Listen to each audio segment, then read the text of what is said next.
Good morning, and welcome to the January DAC Webcast.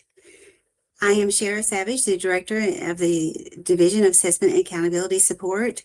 I hope each of you had a wonderful break and were able to spend time with family and friends, recharge, and enjoy some well-deserved rest.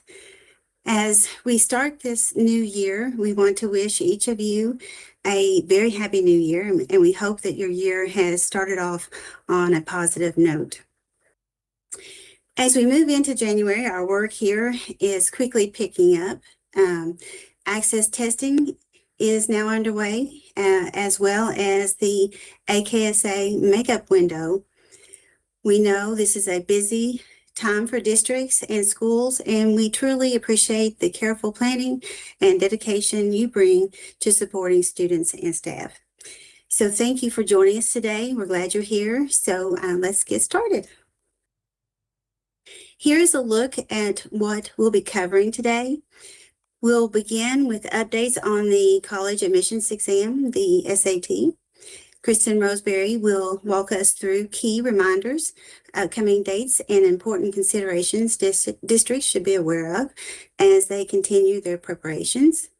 Next, we'll shift to WIDA access assessments. Chris Williams will provide reminders and updates related to access administration, including those key timelines and resources to support a smooth testing window. Then finally, I will wrap us up with an update on the Kentucky United We Learn, specifically around the work of reimagining assessment and accountability in Kentucky. I'll share where we are in the process and what to expect moving forward. We appreciate you being with us, and we'll get started with our SAT updates. So Kristen, I'll turn it over to you.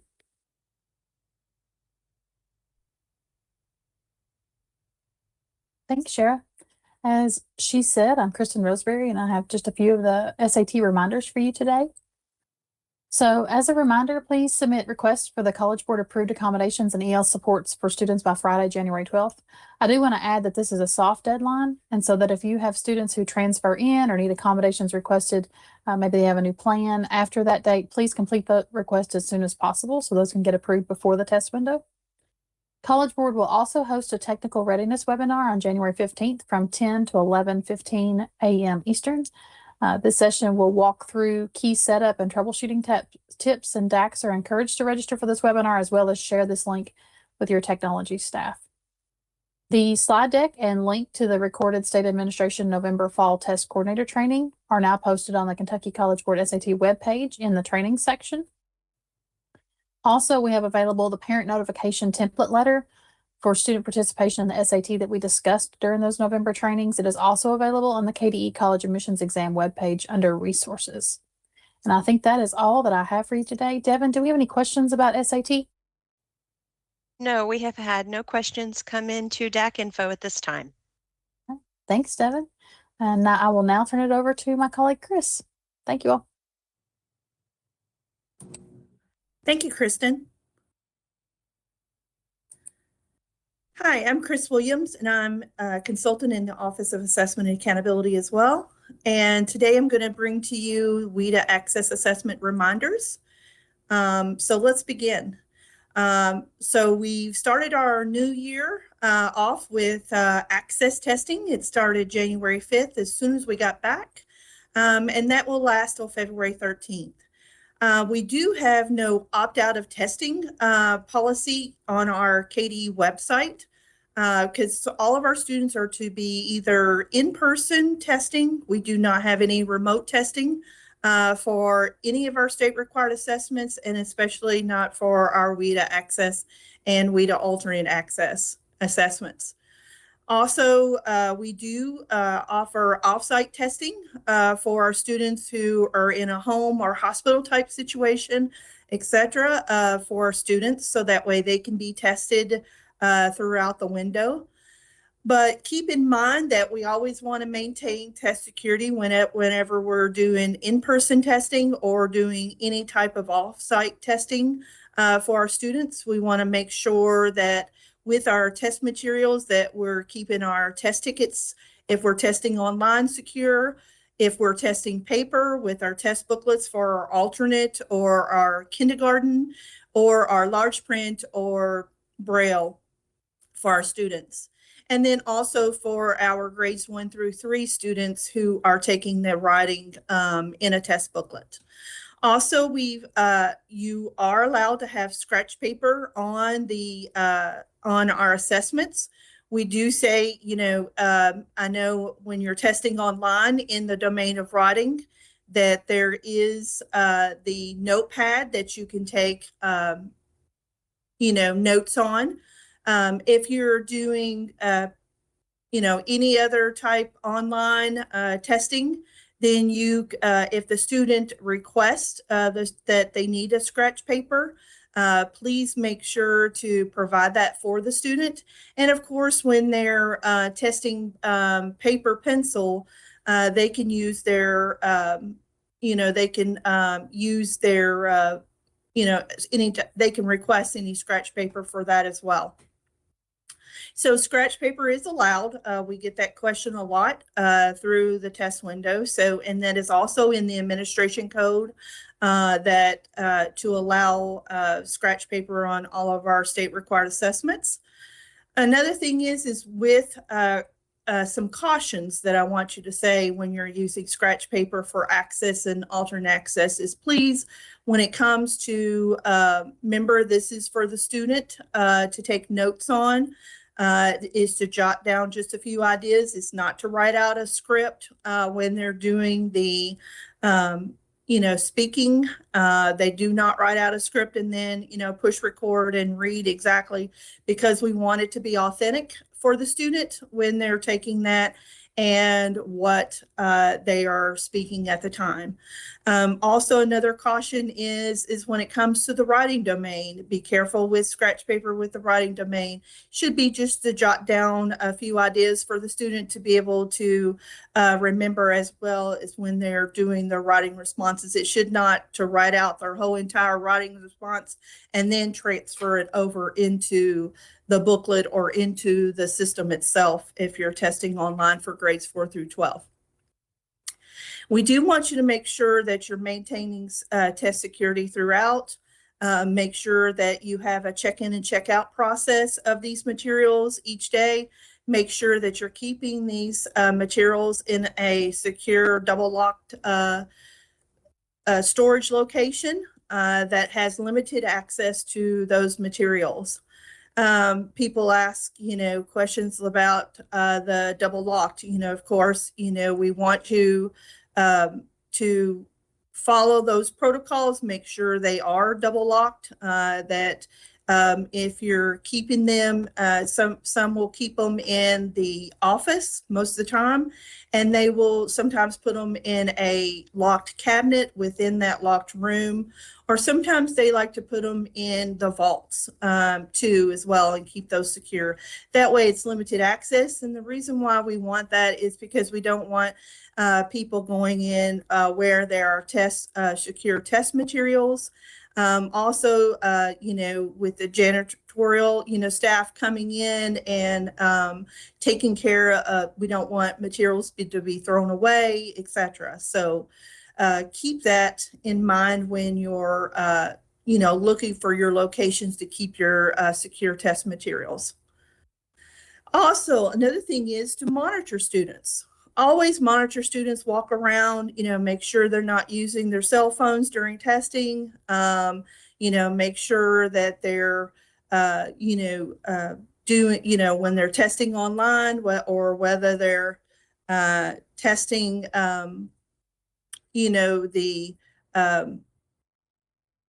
paper pencil. Make sure that you're walking around, make sure that have a policy in place for cell phones and things like that, so that way we don't lead to allegations for that.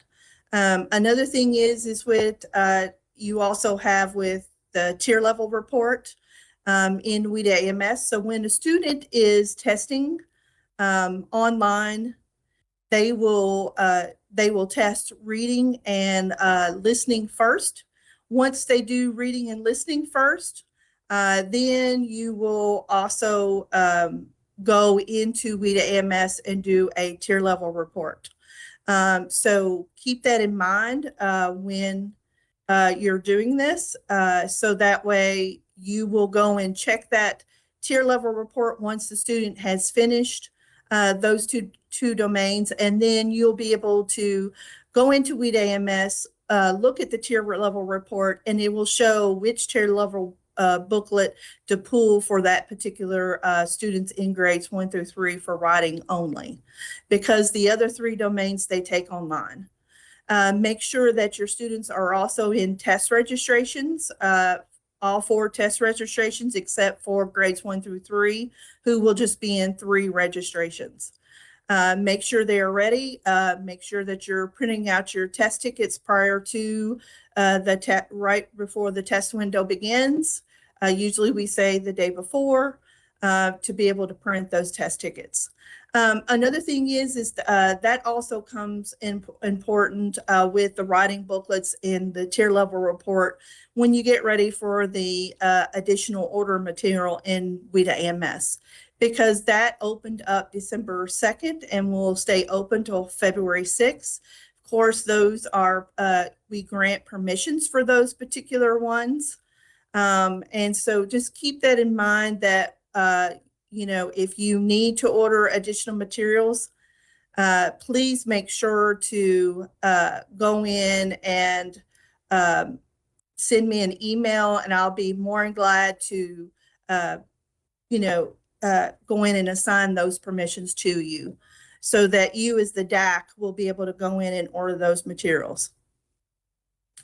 Now, when it goes to, we also have test setup, and, you know, we always get new students who are coming in during this time. And so when you're going to do that, to always go in and make sure that if you get any new students, that you always check to make sure that, with the previous district before you add a student in there, because we do have transfers of students. And so you always want to make sure that you are going in and either doing if you're a district level user in WIDA AMS, you can do school to school transfers of your students within the district. If you are doing, you know, if you're going in and doing, if you're got a student who moves into your district and they started testing in the previous district, but they didn't get finished, then the new, the DAC at the new district who is receiving the student would go in and request a transfer of that student for the domains that the student had not tested yet. So just want to keep that in mind for you. Another thing is that to make sure that you get all of your students tested during the access window is to make sure to go into Infinite Campus and run what we call an English Learner Extract Report. That way it'll show students who are, you know, who are currently, you know, EL. Another thing is always check with your, you know, person who is doing attendance to check to see throughout the window as well. Because they're going to be a valuable asset for you to let you know if you've got new students coming in during the testing window, because we want all of our students to be tested. Another thing is I wanted to ensure with the test tickets is that make sure that your students have the correct test tickets. So that way that prevents an allegation, because if you give a test ticket to a wrong student and they test, you know, they start testing on that student's test ticket, you know, that will lead to an allegation. So you'll have to file that. So keep that in mind. And, you know, with our English learners, you know, some of them have the same names. You know, they also have not only the same names, but some of them will have, you know, sometimes you will have twins also, and they will, you know, there may be a middle initial that may be just different.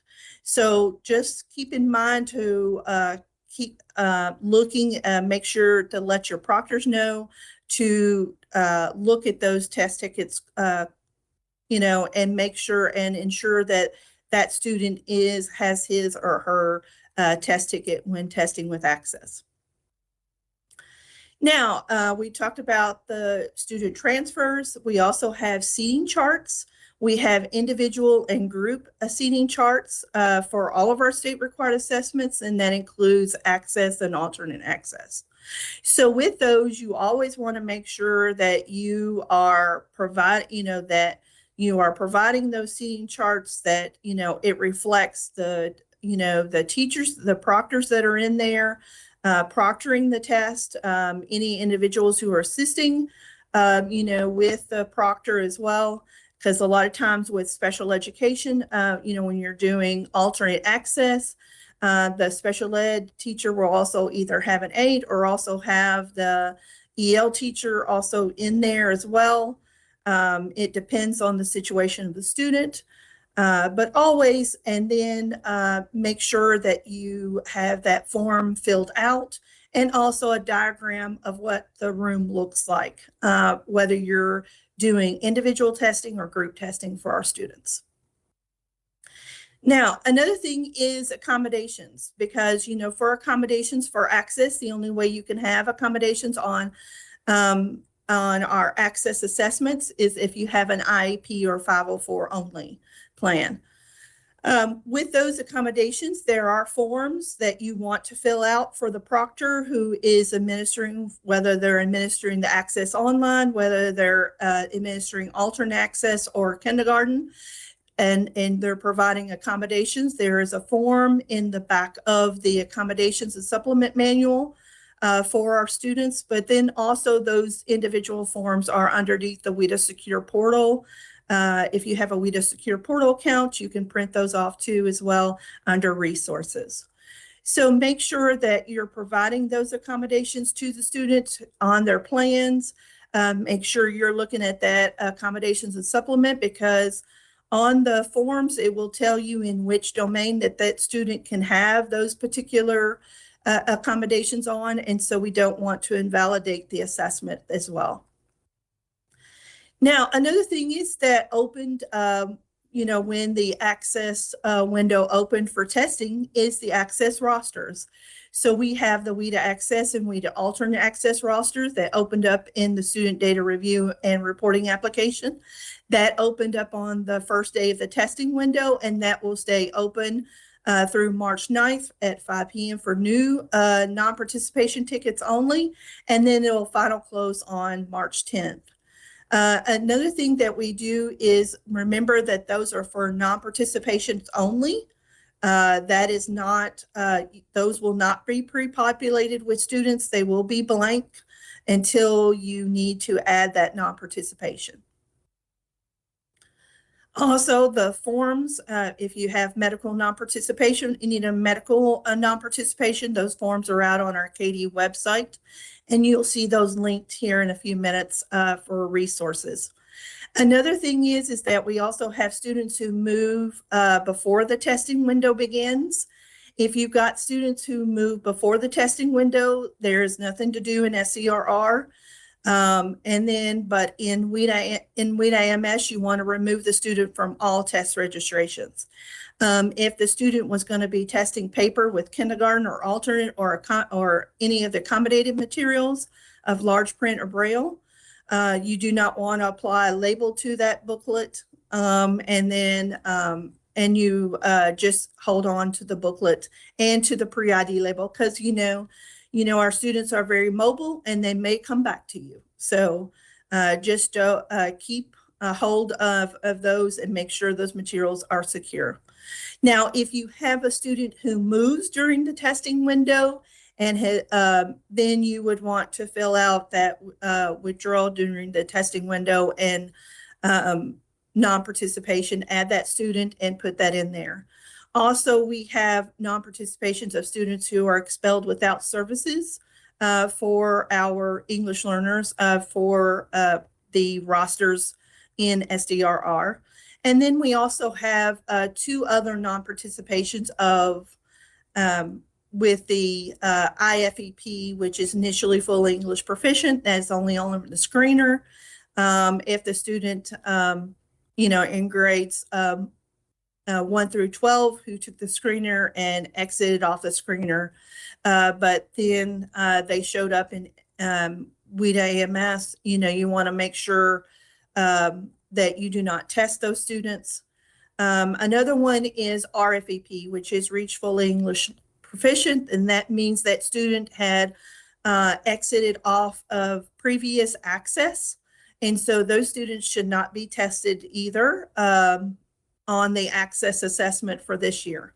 And if they just recently, this past year on access in 2025, that they went in and, exited, what you were supposed to do would be to exit them in Infinite Campus for those students. So that way they wouldn't have pulled over into WIDA AMS for those students. Another thing is that we're going to be doing during access is conducting our site visits during the testing window. We always like to come out and see all the great things that are happening during testing. We also like to come in and look at, all of the, we go through and do a site visit of where we'll look at all the testing rooms or where all testing happened, whether it was regular testing or accommodated testing. We also sit down with you and have a form that we will fill out and kind of conduct and it'll have a set of questions about what happens before testing, during testing, and after. We also like to see where you're keeping your secure materials as well. So just, know that is one of the things that we have to not only fairly do, to meet our peer review requirements, but also, that is one of the things that we do to also come out and see all the great things that are happening, during testing with your schools. And it's always nice to meet, the people that we talk with on the phones each and every day. And then also get to meet, as I say, new friends as well. So another thing is that keep in mind when, the access window closes, that you will have plenty of time to ship your materials to DRC. Those have to be shipped to DRC by February 27th. So keep those things in mind when you're shipping, those deadlines, because it's always important. We do have weather that happens during this time. So I will let you know if, any of our things change throughout the window, any of these deadlines. There are wonderful resources for you to help you with the WIDA. We have the WIDA Secure Portal for your trainings, for the webinars, for resources for you, for the professional development for your teachers. Also on the WIDA website, we also have, the standards that you're supposed to be using for our English learners, our English language development standards for our students. Also in WIDA MS, I have it linked here for you to be able to get to set up your students. Set up accounts for your test administrators as well. Print out your test tickets, and also your technology coordinator to get to their webinars and things like that in WIDA MS. Here's a link to the for accommodations for the WIDA Accessibility and Accommodations Manual for your students who have an IEP or 504. Another thing is we have our forms page that has all of our forms for our testing, along with our seating charts, the no opt-out of testing policy that we have for our state, medical non-participation site visit forms, and then we have, on our Kentucky Department of Education website. We also have the administration code and inclusions of special populations regulations also linked here for you, as well as the WIDA access trainings that I conducted this year. Not only the back to school trainings, but also the fall trainings that I did for you. The PowerPoints are all posted there for you to use in your district to get ready for testing. Also, another thing is our Kentucky members page. It has lots of useful information for you. It not only has our testing schedule for you, it has all of our contacts. It has our some of our policies, and then it also has our checklist for our testing of what a DAC's responsibility, our BAC's responsibility, and also our test administrator's responsibilities. And then we also have the professional development opportunities for anyone who's working with English learners in your district. They can have what we call an e-learning account in the WIDA Secure Portal. And so that way they can get just to the e-learning professional development opportunities. And that's important for our teachers to have those who are working with our students each and every day. Also our administrators to also have those resources as well and be able to take advantage of those professional development each day.